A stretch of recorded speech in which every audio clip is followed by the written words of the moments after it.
बच्चे, very good afternoon.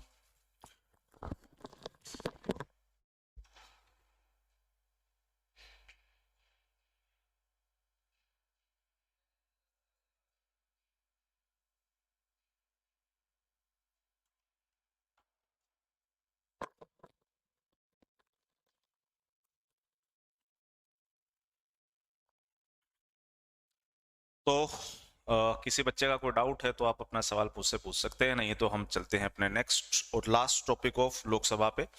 आज हमारा लोकसभा खत्म हो जाएगा। तो कल मैंने आप लोगों को ये बता दिया था कि बजट बनता कैसे है और बजट में कैसे कैसे रोल प्ले किए जाते हैं। किसी का डाउट है तो आप अपना डाउट ड्रॉप कर सकते हैं बच्चे। तो किसी का डाउट आया नहीं, आ जाएगा तो एड्रेस कर लेंगे। तब तक चलते हैं हम लोग। लास्ट जो हमने किया था उसको मैं रिकॉल करा देता हूँ। टॉपिक चल रहा था बजट। कहाँ गया? ओके, टॉपिक चल रहा था हमारा बजट। ब्रिटिश इंडिया में रेल बजट और जनरल बजट को अलग कर दिया था। अलग करने के लिए जो समिति थी उसका नाम एकवर्ष समिति था। सिफारिश 1924 में मानी गई थी और 1924 से ही रेल बजट अलग चल रहा था, तब तक जब तक विवेक देबरॉय ने ये सिफारिश नहीं कर दी कि रेल बजट में अब है ना ज्यादा पैसा नहीं आता है, इसलिए उसके लिए अलग से बजट जाने की जरूरत नहीं है, एक कर दो जनरल के साथ। तो 2017 में एक कर दिया गया। पहले फरवरी के लास्ट दिन आता था, फरवरी के एक दिन लाया जाने लग गया। फिनांस मिनिस्टर ही दोनों बजट लेकर के आएंगे। फिनांस मिनिस्टर बजट को दो तरीके से पेश करते हैं। एक होता है आर्थिक सर्वेक्षण, जिसे आप लोग इकोनॉमिक सर्वे कहते हैं, और एक होता है वार्षिक वित्तीय विवरण। जिस दिन वार्षिक वित्तीय विवरण रखता है, आप समझ लीजिए उस दिन वित्तीय विधेयक और विनियोग विधेयक भी साथ आ जाता है। आर्थिक सर्वेक्षण सरकार का पिछले साल का रिकॉर्ड है और वार्षिक वित्तीय विवरण या जो बजट है वो सरकार के अगले एक साल के लिए, यानी 1 अप्रैल से 31 मार्च तक के लिए। इसलिए 2023-24 की बात हो रही है यहाँ पे। बजट में जो प्रपोजल्स आते हैं, जो प्रावधान आते हैं, जैसे कोई चीज महंगी हो रही है, सस्ती हो रही है, एक तो ये चीज, और दूसरा उस बजट में कितने रुपए लगने वाले हैं वो चीज। तो पहले जो चीज महंगी सस्ती होने वाली है उस पर चर्चा होगी, और बाद में जो पैसा जिसको चाहिए, जितना चाहिए, उस पर चर्चा होगी। फिर हम देख रहे थे कि जो मद आए हैं, जो प्रपोजल्स आए हैं, जो प्रस्ताव आए हैं, उन पे चर्चा कौन करेगी? संसदीय समितियां करेंगी। संसदीय समितियों में केवल और केवल सांसदीय सदस्य हो सकता है, क्योंकि मंत्री हो गया तो वो कार्यपालिका हो जाएगी, और कार्यपालिका को लेकर के जिम्मेदार नहीं होती। मोनिका सिंह जी, राम राम जी। टेम्परेरी जो संसदीय समिति है उस पर हमारा कोई लेना देना नहीं है। जब स्पीकर को लगेगा कि भाई एक समिति बनानी है तो बना लेगा। किसी भी काम के लिए लगता है कि काम पूरा करना है तो कर लेगा। ये कुछ वैसा ही है जैसे कॉलेज में एडहॉक पिट जो टीचर लिए जाते हैं उनका काम सिर्फ इतना ही होता है कि आइए, सिलेबस कराइए और उसके बदले महीने के महीने जो भी पैसे हैं वो लीजिए और जाइए। यही होता है ना एडहॉक टीचर का काम। समझ लीजिए ये एडहॉक बेसिस पे काम करता है। Mukesh Kumar ji, very good afternoon. स्थायी समिति जो होती है, 1 वर्ष का कार्यकाल होगा। विभागों से संबंधित स्टैंडिंग समिति होती है। कुल विभाग हमारे सदन में 24 होते हैं, 16 और 8 के हिसाब से, और हर स्टैंडिंग समिति में 31 सदस्य होते हैं, 21 और 10 के हिसाब से। फिर एक समिति होती है वित्तीय समिति, और इस वित्तीय समिति में 3 समितियां होती हैं, एक लोकलेखा, एक लोक उपक्रम, एक प्राक्कलन।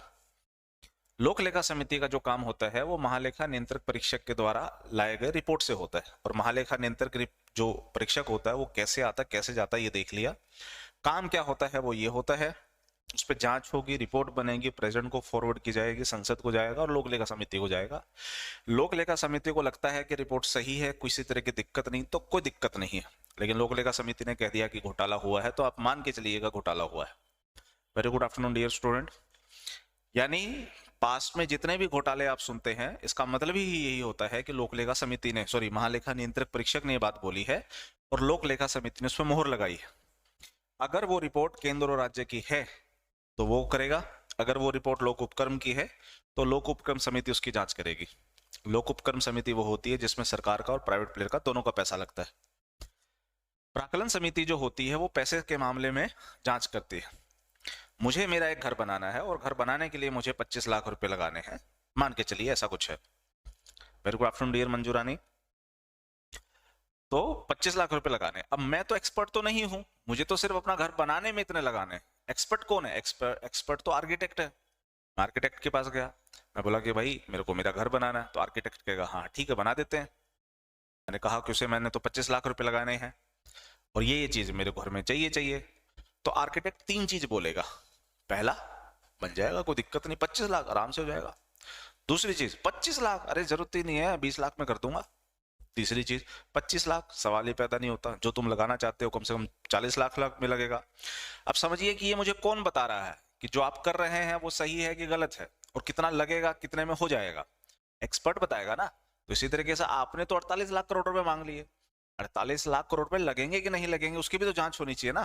तो उसकी जांच कौन करेगा? प्राक्कलन समिति। और मैंने आपको बताया था धन विधेयक पे खेल सारा का सारा लोकसभा का होता है, इसलिए इसमें एक भी मेंबर राज्यसभा से नहीं है, इसलिए ये सारे मेंबर इसमें किससे हैं? लोकसभा से हैं। कहानी खत्म। खत्म सर।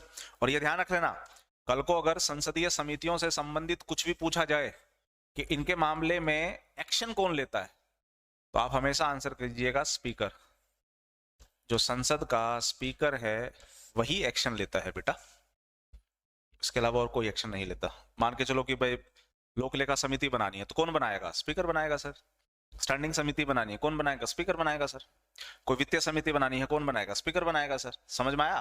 किसी भी समिति को बनाना है या संसदीय समिति से रिलेटेड कुछ भी एक्शन लेना है, वो एक्शन स्पीकर ही लेगा, ध्यान रखिएगा। चलिए, कहानी क्लियर। सर बजट मेरा हो गया, बजट कैसे बनता है मैंने वो भी देख लिया, बोलो हाँ या ना? हाँ सर। सर एक है ना चर्चा होती है, पिछला जो टॉपिक आप लोगों ने देखा ना बेटा, हमने क्या कहा कि फरवरी के अंदर और मार्च के अंदर इन पे चर्चा होती है। किन पे चर्चा होती है? जो प्रस्ताव आए हैं संसद के अंदर, उस प्रस्ताव पे चर्चा होती है। अब इस चर्चा में हिस्सा कौन लेता है? सर चर्चा में हिस्सा सर संसदीय समिति लेती है। ले लिया वे संसदीय समिति ने हिस्सा, आखिरी में सब कुछ तय हो गया, यहाँ पे ऐसा ही होता है, वैसा ही होता है, ये करना है हमें, वो करना है, सब हो गया सर। फिर पता क्या होता है, 15 मार्च या 20 मार्च तक आते आते, मतलब मार्च के मिड तक आते आते ये वापस मिलेंगे लोकसभा में, ये वापस आएंगे। चर्चा सारी हो गई? हो गई। चर्चा होने के बाद स्पीकर महोदय जो है मार्च के मध्य में जब वापस लोकसभा का काम शुरू होगा तो स्पीकर कहेगा किसी मंत्री से,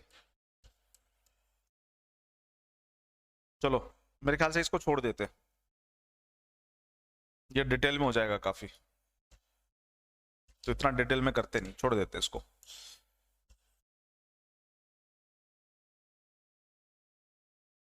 इसके साथ ही हम लोग है ना लोकसभा के टॉपिक को खत्म कर देते हैं। अब ये समझ लीजिए कि इसके साथ लोकसभा का टॉपिक हमारा खत्म हो गया, मतलब उस पर चर्चा करते ही नहीं, क्योंकि चर्चा करेंगे तो वो थोड़ा डिटेल में हो जाएगा, वो यूपीएससी के लेवल पे चला जाता है, तो उसका कोई फायदा नहीं लगता मुझे। इसलिए बजट हमारा बन गया तो समझ लीजिए कि हमारी जो है लोकसभा वो खत्म हो गई। अब हम चलते हैं राज्यसभा के ऊपर। भारत के संविधान के अनुच्छेद 80 में सर राज्यसभा के बारे में बात की गई। अनुच्छेद 80। और देखिए, मान के चलिए कि ये कोई राज्य है और ये एक दूसरा राज्य है, इस राज्य में लोग रहते हैं, इस राज्य में भी लोग रहते हैं। अब इन लोगों की समस्याओं को केंद्र के स्तर पे कौन लेके जाएगा? केंद्र के स्तर पे सर इन लोगों की समस्याओं को लोकसभा लेगी, है कि नहीं? हाँ सर। लेकिन अगर दो राज्य के बीच में कोई समस्या है, जैसे कि ये राज्य ए है और ये राज्य बी है, अगर इन दोनों के बीच में कोई समस्या है तो इनके मुद्दों को केंद्र में कौन लेके जाएगा? राज्यसभा।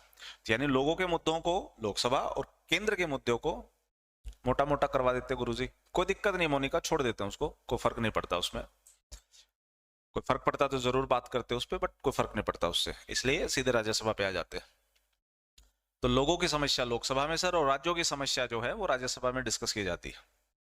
एक तो राज्यसभा ये समझ लीजिए, दूसरा राज्यसभा को सर हम उच्च सदन कहते हैं, और क्यों कहते हैं ये मैंने आपको पहले ही बता दिया है कि अन्य देशों से हमने कौन कौन सी विशेषताएं ली हैं, उसमें इंग्लैंड पे जब हम बात कर रहे थे तब मैंने आपको बताया था। राज्यसभा में जो अधिकतम सदस्य संख्या हो सकती है वो कितनी हो सकती है?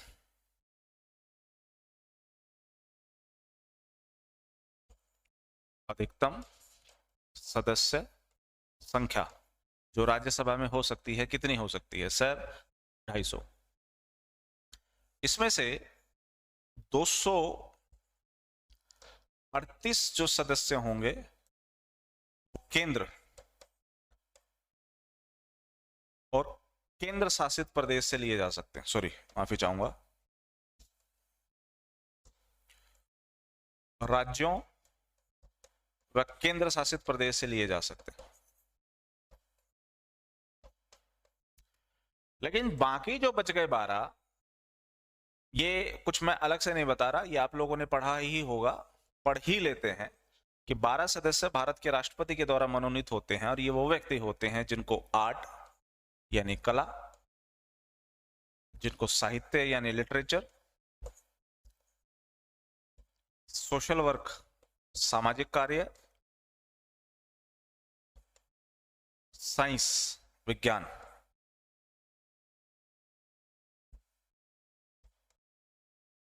इनमें अगर किसी को उत्कृष्ट योगदान हो, इसमें अगर किसी व्यक्ति ने उत्कृष्ट योगदान दे रखा हो तो ऐसे व्यक्ति को भारत का राष्ट्रपति मनोनीत कर सकता है।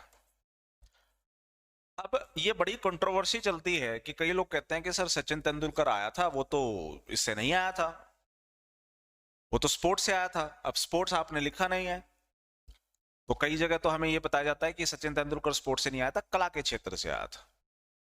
तो आप समझिएगा कि सचिन तेंदुलकर को स्पोर्ट्स से ही लाया गया था, उसे कला से नहीं लाया गया था। तो सर लिखा तो नहीं है, ऐसा हो सकता? हाँ बिल्कुल हो सकता है। भारत का राष्ट्रपति इन 4 के अलावा भी अगर किसी क्षेत्र में किसी का योगदान है और बहुत उत्कृष्ट योगदान है तो भारत का राष्ट्रपति उस क्षेत्र से ही उसे उठाएगा। ये नहीं है कि वो क्रिकेट खेलता है, उसकी कला इस मामले में बहुत अच्छी है तो इसलिए उसे हम क्रिकेट से ना उठा करके, खेल से ना उठा करके कला से लेंगे ना, उसे उठाया गया खेल से ही है। सर ऐसा क्यों होता है कि इन 12 सदस्यों को राज्यसभा में क्यों लिया गया है? वो इसलिए लिया गया है ताकि एक्सपर्टीज का हम इस्तेमाल कर सके। एक्सपर्टीज सर मतलब समझिए कि कल को अगर केंद्र सरकार कोई ऐसा कानून बना रही है जो खेल से संबंधित हो तो सचिन तेंदुलकर उस मामले में अपनी नॉलेज का, अपने ज्ञान का जो है इस्तेमाल कर सकता है और संसद को अच्छी नीति बनाने के लिए प्रेरित कर सकता है। साफ दिखाई नहीं दे रहा संदीप कुमार जी? क्या दिक्कत है भाई? ये तो आप ही कह रहे हैं साफ दिखाई नहीं दे रहा। अगर ऐसा होता तो अभी तक और कह चुके होते भाई। क्या साफ नहीं दिखाई दे रहा क्या?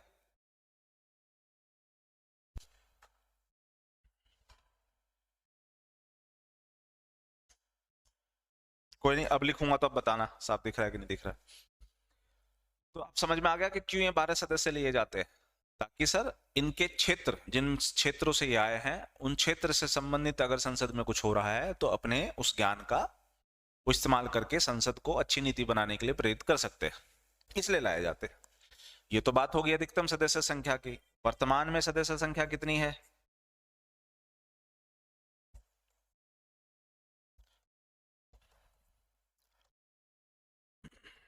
सर वर्तमान में सदस्य संख्या है 245, जिसका मतलब है कि 233 तो मैं राज्यों और केंद्र शासित प्रदेश से लूंगा और ये जो 12 सदस्य हैं ये भारत के राष्ट्रपति के द्वारा होंगे। तो 233 जो है मैं राज्य और केंद्र शासित प्रदेश से, और 12 जो हैं जो मनोनीत करते हैं उतने ही हैं। इसका मतलब ये है कि कल को अगर मुझे और सदस्य लाने की जरूरत महसूस हुई तो ज्यादा से ज्यादा मैं 5 सदस्य और ला सकता हूं। Yes sir no? Yes sir. Yes sir no? Yes sir.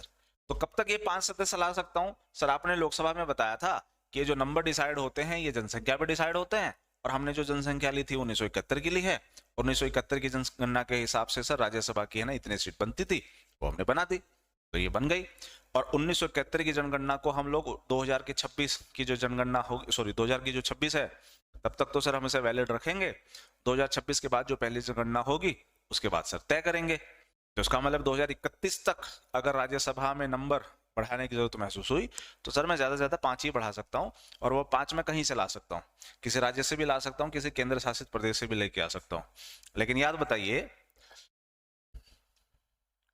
Dear Monika Singh ji, आप शायद समझ नहीं रहे हैं अधिकतम कितने हो सकते हैं और वर्तमान में कितने हैं, दोनों में फर्क है कि नहीं? ऊपर 238 राज्य और केंद्र शासित प्रदेश से ले सकते हैं, वर्तमान में 233 ही राज्य और केंद्र शासित प्रदेश से आ रहे हैं। तो थोड़ा समझिए कितने हो सकते हैं और फिलहाल कितने हैं, दोनों में फर्क ही है ना। क्या समझ रहे हो भाई? और अगर मुझे आगे जाना लाने की जरूरत महसूस हुई तो ज्यादा से ज्यादा 5 आ सकता है, और वो 5 कहां से आ सकता है? सिर्फ और सिर्फ केंद्र शासित प्रदेश से नहीं सर, वो राज्यों से भी आ सकता है, कहीं से भी लेकर के आना चाहो, क्योंकि 2031 तक तो इसमें कोई बदलाव होगा नहीं। 2031 तक तो इसकी स्ट्रेंथ 250 ही मैक्सिमम रहेगी, इससे ज्यादा आप कर भी नहीं सकते। यहाँ तक क्लियर बच्चे? अगर किसी को दिक्कत है तो आप अपने सवाल लिखिएगा।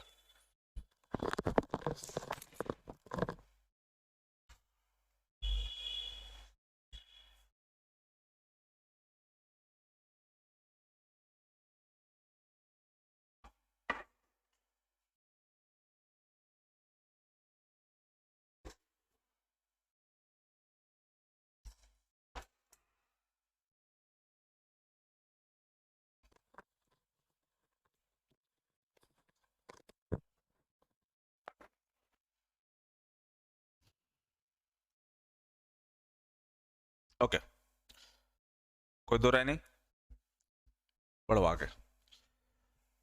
अब सर हम बात करते हैं राज्यसभा में मेंबर आते कैसे।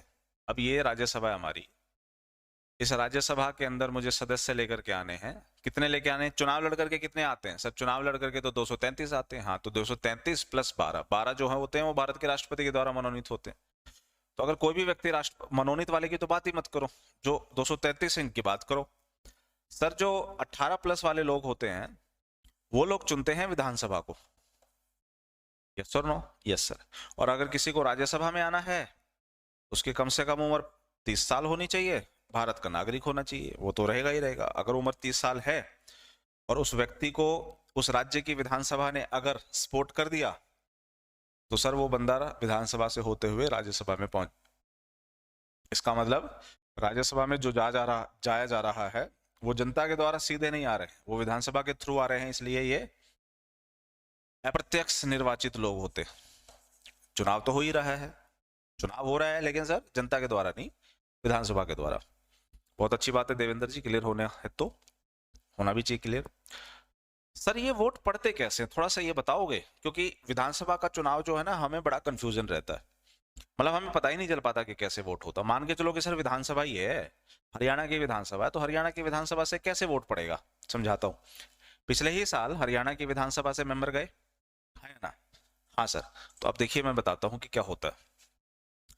एक फॉर्मूला है राज्यसभा के अंदर, सॉरी, विधानसभा के निर्वाचित सदस्य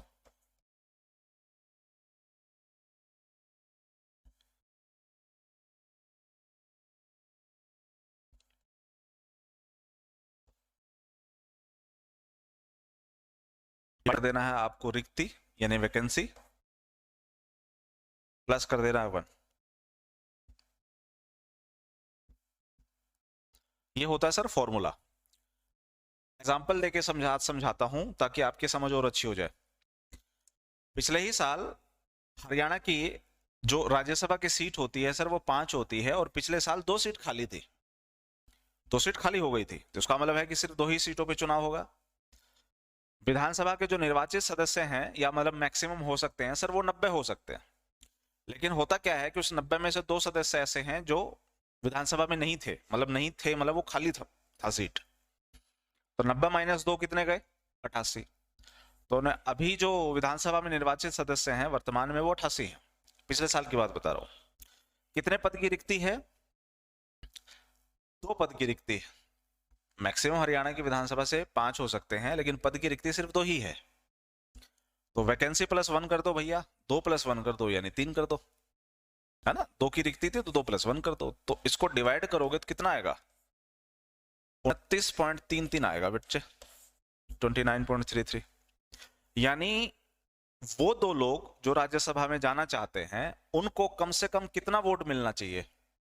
आप कहेंगे सर 29.33 तो आ गया, इस पर 0.01 जोड़ लीजिए, तो जिस व्यक्ति के पास 29.34 वोट मिल जाएंगे, यानी 0.01 जोड़ने पे जिसके पास 29.34 वोट मिल जाएंगे, सर वो जीत जाएगा। कहानी है बड़ी सिंपल सी। इसके पास 29.33 की जगह 29.34 वोट मिल जाएगा, सर वो जीत जाएगा। ये है कहानी किसकी? राज्यसभा में जाने की। अब समझिए होता क्या है कि सर पिछले साल एक तो बीजेपी ने अपना एक कैंडिडेट खड़ा कर दिया, एक बीजेपी का बागड़ बिल्ला। दूसरा बागड़ बिल्ला है सर बीजेपी के द्वारा एक और पार्टी है, मतलब एक बीजेपी का एक और पार्टी है, मतलब क्या बोल रहा हूं मैं, बीजेपी ने एक और बंदे को सपोर्ट कर रखा है, यानी समर्थन कर रखा है। तो बीजेपी ने जिस व्यक्ति को सपोर्ट कर रखा है वो भी यहां पे आ गया, यानी इसके जीतने और हारने की संभावना जो है 50-50 है। और सर इंडियन नेशनल कांग्रेस ने अपना एक बंदा खड़ा कर रखा है। तो तीन व्यक्ति जो हैं, दो सीट जो खाली है उसकी रेस में लगे हुए हैं, यानी तीन में से दो ही जाएंगे। कांग्रेस ने एक खड़ा कर रखा है, बीजेपी ने एक, और बीजेपी ने एक को सपोर्ट कर रखा है कि भाई हम तेरे को राज्यसभा में लेके चलेंगे। आप समझिएगा क्या खेल हुआ। जो बीजेपी की पार्टी का मेंबर था सर, उसको वोट मिल गए 88 में से 31।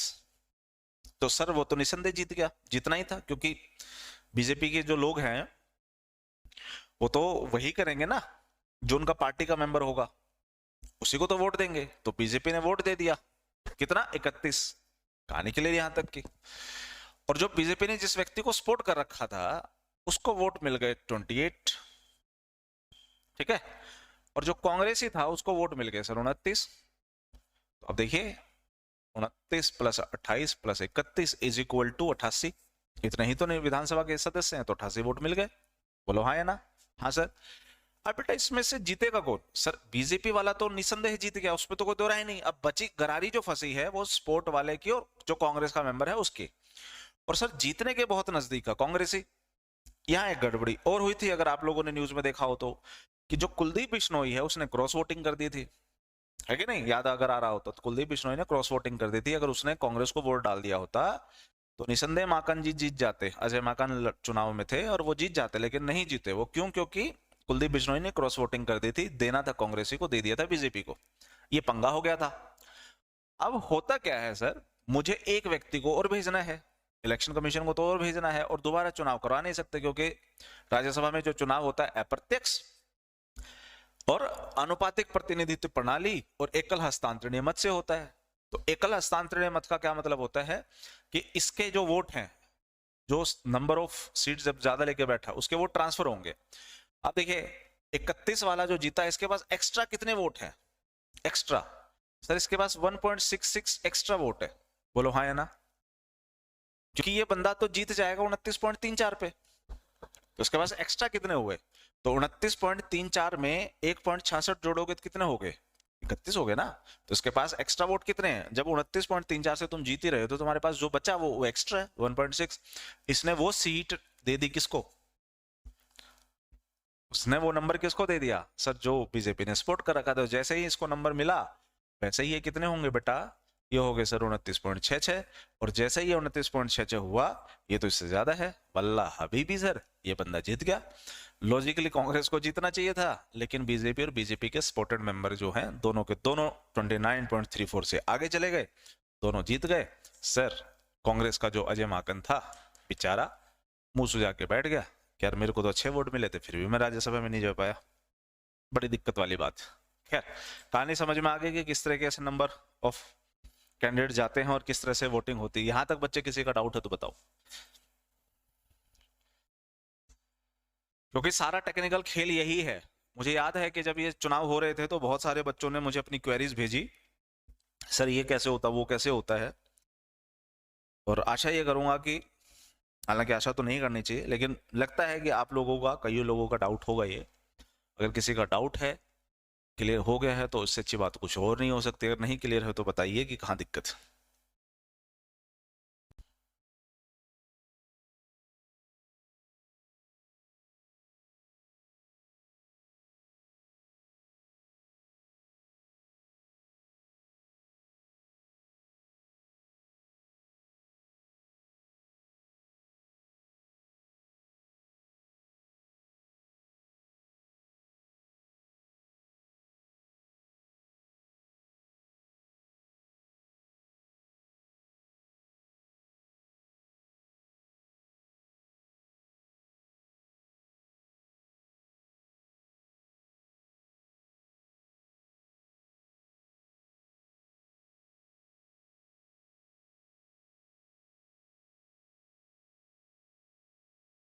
क्लियर है, बहुत ही अच्छी बात है मोनिका।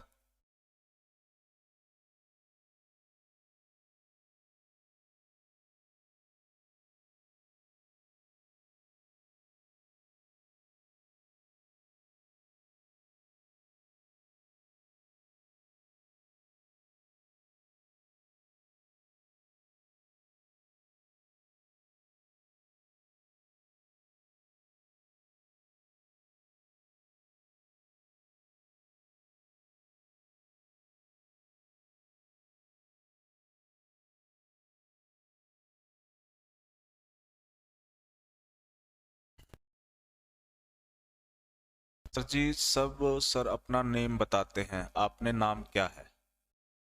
नाम में क्या लिखा है बच्चे?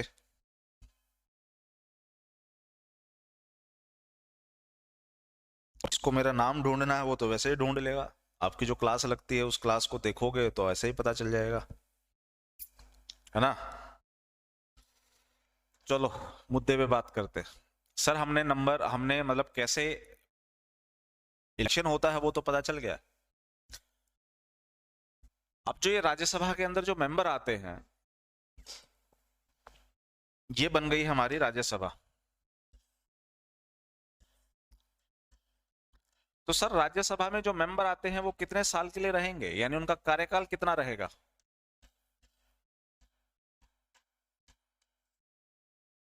तो सर इसका जो कार्यकाल है वो रहेगा 6 वर्ष का, है ना।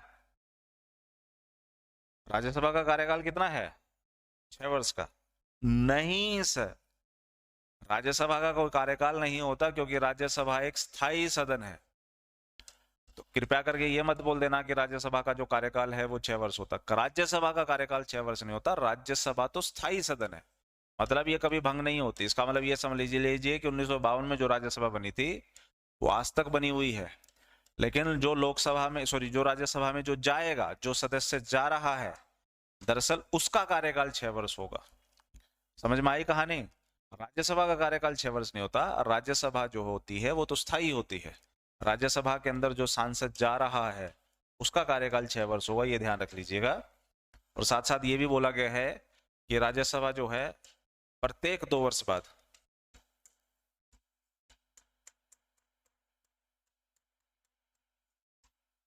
एक तिहाई सदस्य जो होंगे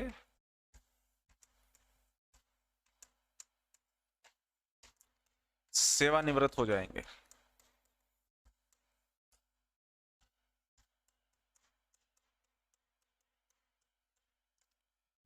यहां पर गौर करने वाले लायक जो बात है वो ये है कि हर 2 वर्ष के बाद एक तिहाई सदस्य राज्यसभा के सेवानिवृत्त हो जाएंगे। तो अब थोड़ा समझिएगा, हरियाणा की कितनी राज्यसभा की सीट है? 5। इनमें से 2 वो सदस्य हैं जो पिछले ही साल आए हैं, जिसके बारे में मैंने अभी बात की, यानी 2022 में आए। एक सदस्य ऐसा है जो 2020 में आया है, 2 सदस्य ऐसे हैं जो 2018 में आए। कहानी क्लियर हुई होगी सर? अब बच्चे हम आगे हैं कब? हाँ डियर मोनिका, बहुत अच्छी बात है डियर सोनू। सदस्य का कार्यकाल 6 वर्ष होगा, राज्यसभा का कार्यकाल नहीं, राज्यसभा तो स्थायी ही रहती है। अब 2024 में आगे बेटा, 2024 में ना लोग रिटायर होने, तो बताइए कितने रिटायर होंगे इन 5 में से? 5 होंगे, 4 होंगे, 3 होंगे, 2 होंगे, 1 होगा। कितने रिटायर होंगे?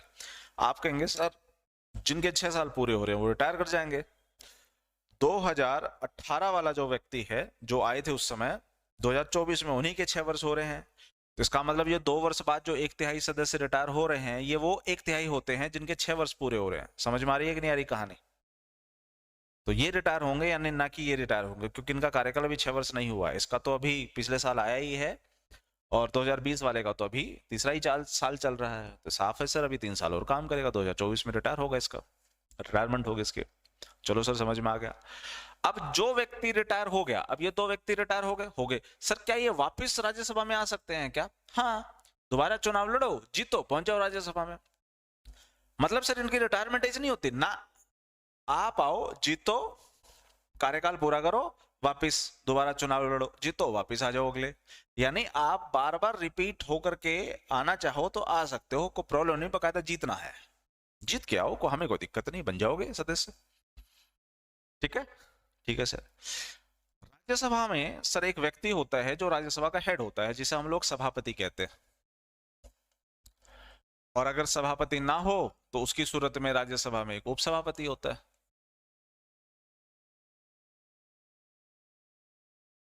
अगर उपसभापति को अपना इस्तीफा देना हो तो किसको देगा? सभापति को। और जब सभापति को अपना इस्तीफा देना होगा तो किसको देना होगा? उपसभापति को, है कि नहीं? राज्य सभापति को अगर अपना इस्तीफा देना होगा तो किसको देगा? उपसभापति को, है कि नहीं? हाँ सर, है कि नहीं? हाँ सर, है कि नहीं? हाँ सर। नो सर, नो बेटा नो, हाँ मत बोल देना। क्योंकि सर जो राज्यसभा का सभापति होता है वो भारत का उपराष्ट्रपति होगा, यही तो आपने बताया था उपराष्ट्रपति वाले टॉपिक में। और सर जो उपराष्ट्रपति है वो अपना इस्तीफा तो भारत के राष्ट्रपति को देगा, उपसभापति को क्यों देगा? तो उपसभापति जो है वो सभापति को तो इस्तीफा देगा, लेकिन सभापति उपसभापति को इस्तीफा नहीं देगा, क्योंकि जो सभापति है वो वाइस प्रेसिडेंट, और वाइस प्रेसिडेंट अपना इस्तीफा प्रेसिडेंट को देता है बच्चे। Yes sir no? इसका मतलब जो सभापति होता है वो राज्यसभा का नहीं होता, लेकिन उपसभापति जो है वो दरअसल सर राज्यसभा से ही आया है। राज्यसभा में जो बागड़ बिल्ले हैं 245 में से ही कोई एक सदस्य राज्यसभा का मेंबर होगा। हाँ या ना? हाँ सर, हाँ या ना? हाँ सर। बस कहानी खत्म बच्चे, कहानी खत्म, पैसा हजम। उपसभापति राज्यसभा से होता है, सभापति राज्यसभा से नहीं होता। ठीक है सर, समझ में आ गया। आगे, यहाँ की तो कहानी खत्म हो गई। अब याद करो बेटा, लोकसभा और राज्यसभा, हम पिछले टॉपिक में पढ़ के आए हैं कि एक अनुच्छेद 110 है जिसे आप लोग धन विधेयक बोल देते हैं। और अगर ये धन विधेयक होता था तो इस धन विधेयक पे राज्यसभा को कोई शक्ति नहीं होती थी। याद आ रहा कि नहीं आ रहा? इसका मतलब है कि सर अनुच्छेद 110 के मामले में, यानी धन विधेयक के मामले में लोकसभा के पास पूर्ण रूप से शक्ति होती थी, वो राज्यसभा के पास नहीं जा सकता था।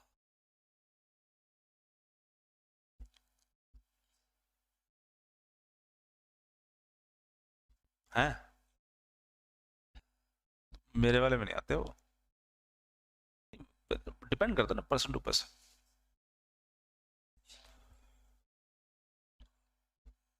एक मिनट रुक।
साउंड इसलिए नहीं आ रहा क्योंकि मैंने साउंड बंद कर रखा भाई। तो आपके सर थे तो उनके साथ बात हो रही थी, तो इसलिए साउंड बंद कर दिया गया। भाई मेरी नजर जब आपकी तरफ हो तभी तो मैं बोलूंगा ना, आपकी तरफ तो मैं अभी भी देख नहीं रहा, तो जिसकी तरफ देख रहा था तो भैया वो आवाज सुनानी तुम्हें जरूरी थोड़ी है भाई। थोड़ी पारिवारिक बातें भी होती हैं हमारी। आगे आगे प्राची, आवाज आ गई, काई टेंशन ले रहे हैं, आ गई। तो सर जो लोकसभा है वो 110 के मामले में बहुत पावरफुल है, राज्यसभा को तो वो समझते ही नहीं है कुछ भी। लेकिन सर अगर राज्यसभा के पास 110 में कोई पावर नहीं है तो क्या राज्यसभा के पास कुछ ऐसा है जिसमें लोकसभा को पावर नहीं है? हाँ है ना। अनुच्छेद 249 और अनुच्छेद 312। अनुच्छेद 249 क्या कहता है? अनुच्छेद 249 ये कहता है कि राज्य सूची के विषय पे, राज्य सूची के विषय पर राष्ट्र हित में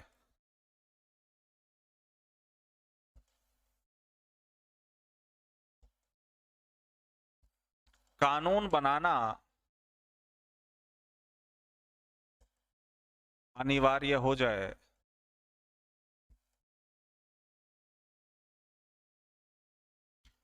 राज्य सूची के विषय पे राष्ट्र हित में कानून बनाना अनिवार्य हो जाए तो राज्यसभा अपने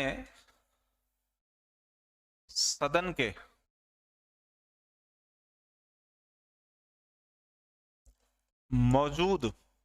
मौजूदा सदस्य के 2/3 से प्रस्ताव पास कर दे तो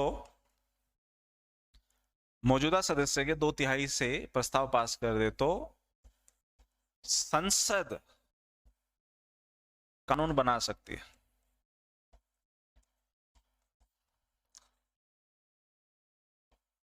अब फोकस कीजिएगा थोड़ी बात पे। बात कह रहा है कि बेटा राज्य सूची, याद करो कितनी तरह की सूचियां पढ़ते थे सर हम? तो 3 तरह की सूचियां पढ़ते थे, एक केंद्रीय सूची, एक राज्य सूची, एक संवर्ती सूची। तो केंद्रीय सूची पे किसकी आवाज, केंद्रीय सूची पे किसका कानून होता था? केंद्र का सर। संवर्ती सूची पे कौन बनाता था कानून? केंद्र और राज्य दोनों बना सकते थे सर। और राज्य सूची पे कौन कानून बनाएगा सर? राज्य सरकार बनाएगी। ओके, लेकिन यहां तो लिखा गया राज्य सूची के किसी विषय पर राष्ट्रीय हित पे। फोकस कीजिएगा, राज्य सूची में कितने विषय हैं? 61।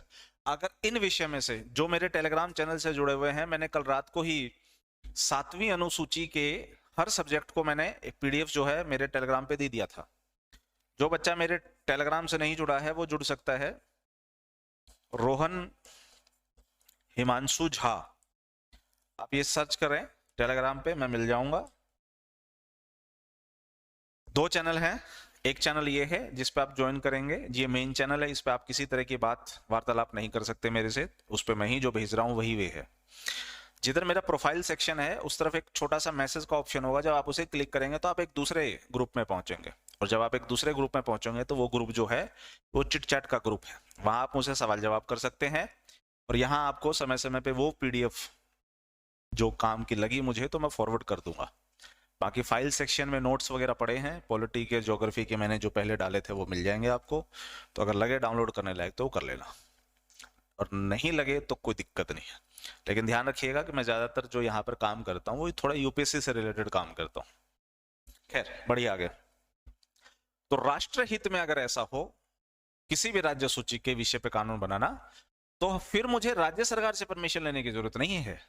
फिर राज्यसभा जो होगी अपने मौजूदा सदस्य के, जितने सदस्य होंगे, 2/3 से अगर ये बिल पास कर दे तो फिर संसद उस पर कानून बना सकती है, यानी केंद्र सरकार उस पर कानून बना सकती है। थोड़ा सा ध्यान रख लीजिएगा। मैंने आपको राज्यसभा स्टार्ट करने से पहले क्या बताया था कि लोगों की समस्याओं को लोकसभा के द्वारा और राज्यों की समस्याओं को राज्यसभा द्वारा। अब राज्य की समस्या तो राज्य सूची में आएगी ना, अब राज्य सूची की समस्या आ गई तो राज्यसभा ही तो एक्शन लेगी ना बेटा, लोकसभा क्यों लेगी? आया ना? हाँ सर, तो बस फिर हो गया 249। अब आ जाओ 312 पे। संविधान का अनुच्छेद का 312 कहता है कि अखिल भारतीय लोक सेवाओं में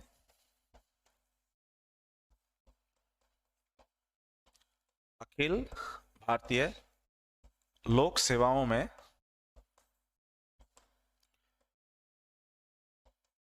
पदों का उत्सादन व उत्सर्जन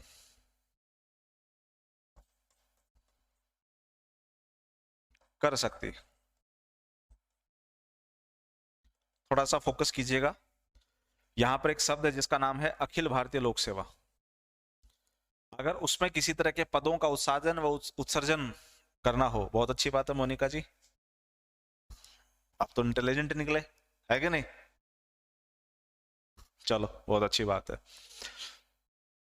तो अखिल भारतीय लोक सेवाओं में पदों का उत्साधन व उत्साधन का मतलब होता है खत्म करना और उत्सर्जन का मतलब होता है लेकर के आना।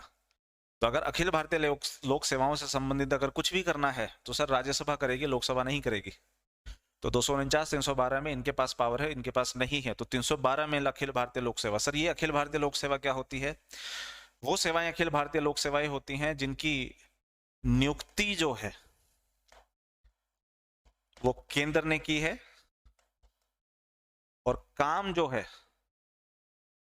वो केंद्र और राज्य दोनों में कर सकता है।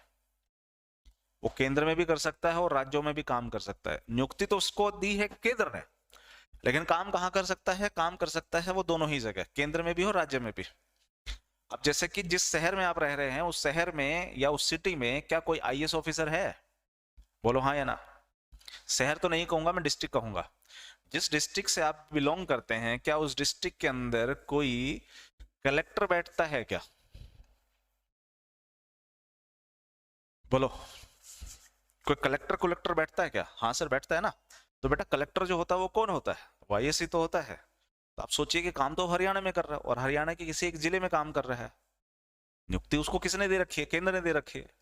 तो सर ऐसी सेवाएं जिसमें नियुक्ति केंद्र ने दे रखी है लेकिन वो व्यक्ति अगर राज्यों में भी जाकर के काम कर रहा है केंद्र के अलावा भी, तो ऐसी सेवाओं को ही अखिल भारतीय लोक सेवा कहते हैं।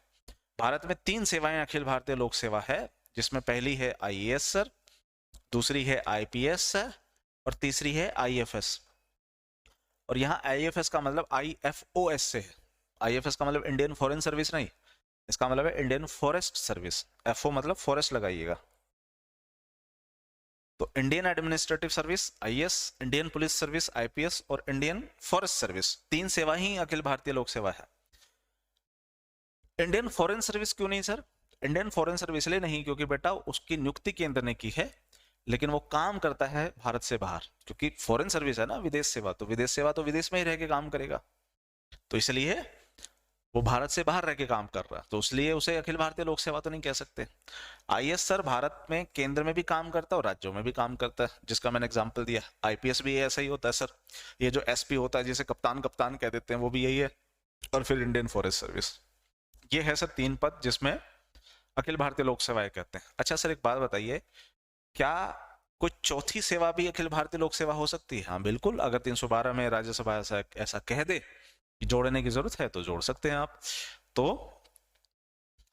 आजकल जो चर्चा चल रही है वो चल रही है आईईएस पे, अभी जोड़ा नहीं गया। Indian engineering service, Indian engineering service केंद्र में ही काम करते हैं ये लोग फिलहाल, मतलब राज्यों में भी काम करते हैं लेकिन इनकी संज्ञा जो है अभी अखिल भारतीय लोक सेवा की नहीं है, लेकिन विचार चल रहा है।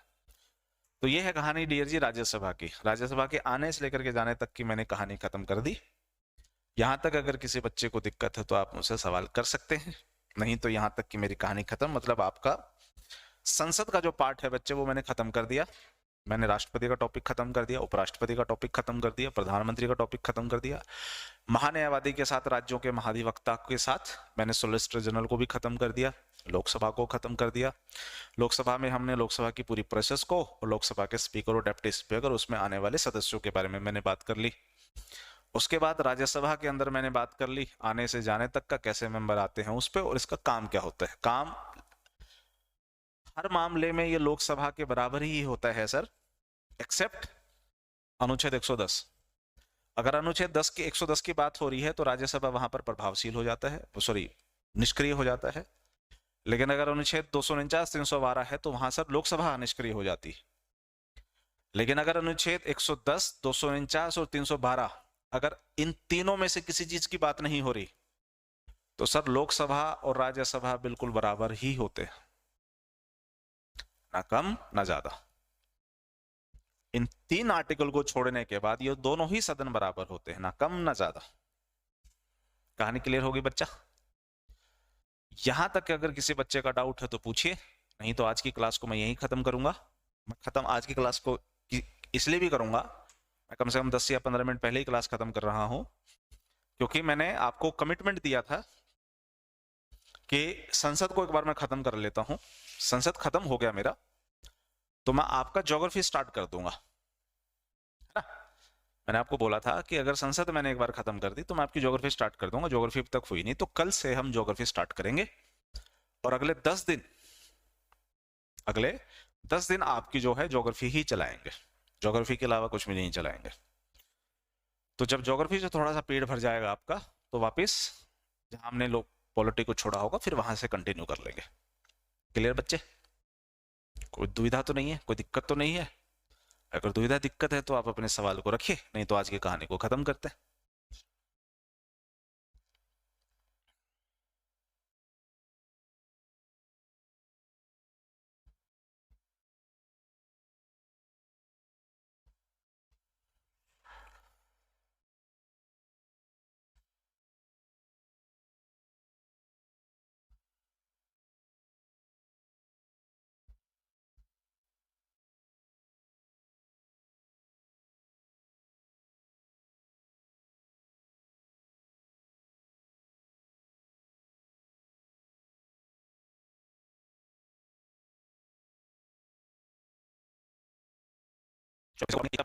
एंजॉय, बाय बाय, दसविदानिया। सर फर्स्ट क्लास थी, गजब, समझ आया सारा।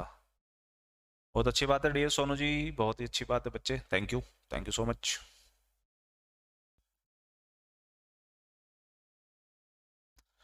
सर ये धन विधेयक के कई सवाल आते हैं। नहीं बेटा, धन विधेयक के सवाल एक ही होता है, लेकिन अगर आ भी गया किसी तरह से घुमा फिरा करके, तो मैंने आपके सामने धन विधेयक का सारा कच्चा चिट्ठा खोल दिया है। फिर भी कोई समस्या हो तो आपको पता है मैंने टेलीग्राम चैनल भी दे दिया है, आप अपना वहां सवाल वहां भी रख सकते हैं। और जब मैं आता हूं तो आने से, क्लास स्टार्ट करने से पहले मैं पूछता भी हूं कि अगर किसी की तरह का दिक्कत है तो आप सवाल कीजिए, तो आप वहां पूछ सकते हैं। ठीक है, सवाल तो आते ही हैं, बहुत बार आते हैं धन विधेयक के। चलो।